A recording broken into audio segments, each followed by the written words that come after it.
Hi everyone, Paul Stankista here, candidate for Pennsylvania State Senate. I wanted to talk today about public education in our state. And I've already spoken a few times about K through 12 education and how our state leaders literally refuse to properly fund our public school districts. But a topic that is discussed much less in Harrisburg is our higher education system, our public universities and community colleges. But they deserve just as much attention as our K through 12 schools because they are just as devastatingly underfunded by our state leaders, causing us to have the worst student debt crisis in the nation.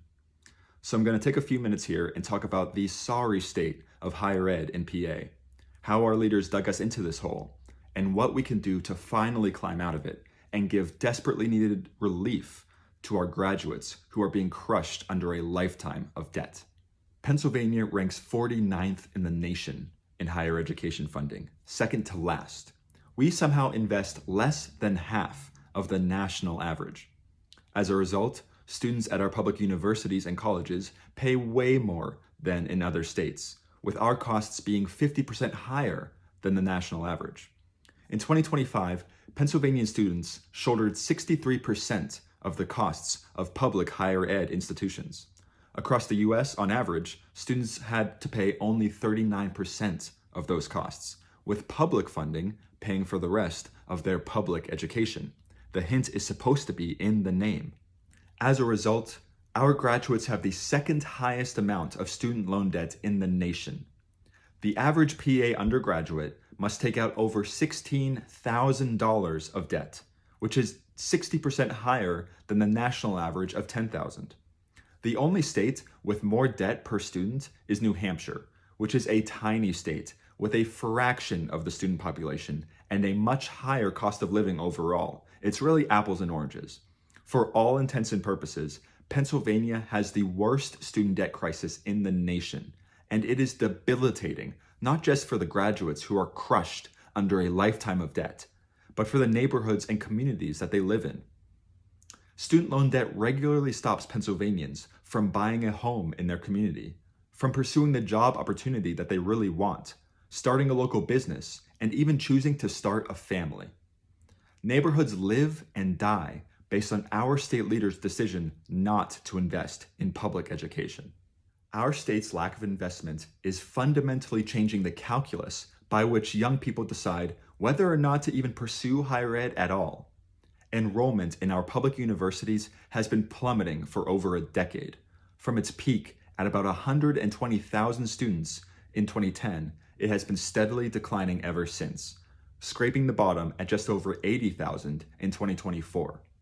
We used to have over 50% more students than we do today. And this cratering enrollment means that our public universities have even less money than they did before, which means that the education is even more expensive for the students that we have left. We are caught in a classic death spiral. The lack of funding leads to higher student costs, which leads to dropping enrollment, which again leads to slashing budgets, higher costs, dropping enrollment, and on and on and on, until the entire system collapses. So that's the quagmire that we find ourselves in. And it's all because our state leaders simply value education less than any other state in the nation. But it is not too late to finally rescue our graduates drowning in debt and our public universities drowning in debt. First and foremost, we must reinvest in public education and stop the death spiral of dropping enrollment and slashing budgets. And under Governor Shapiro's leadership, we've actually begun to do so, increasing funding to public universities by about $70 million since 2022. And as a result, in 2025, for the first time in 15 years, enrollment actually increased, albeit very marginally, at about 0.5%. So clearly there's still a lot of work that needs to be done, because even with the recent increase in investment, we're still giving over $130 million less to public universities than we did 20 years ago. We must give public institutions the resources they need to give a high quality education without constantly raising tuition and becoming less and less accessible to the communities that they are meant to serve. In his 2024 budget address, Governor Shapiro proposed capping tuition for all public universities at $1,000 per semester for any Pennsylvanian making up to the median income. This is a fantastic idea. Unfortunately, our state legislature has not taken action, and it wasn't discussed once last year during the 6-month-long state government shutdown, and it has not yet been discussed during budget talks this year. Frankly, it seems like our state leaders have forgotten about the proposal. But if elected to the state senate, I will fight to finally implement this cap and make public education more accessible to all Pennsylvanians. Our state leaders must also finally take serious action to provide relief to the Pennsylvanians who are wearing the anchor of student loan debt around their necks. Pennsylvania actually already has an entire state agency devoted to making higher ed more affordable, called the PA Higher Education Assistance Agency, or PHEAA.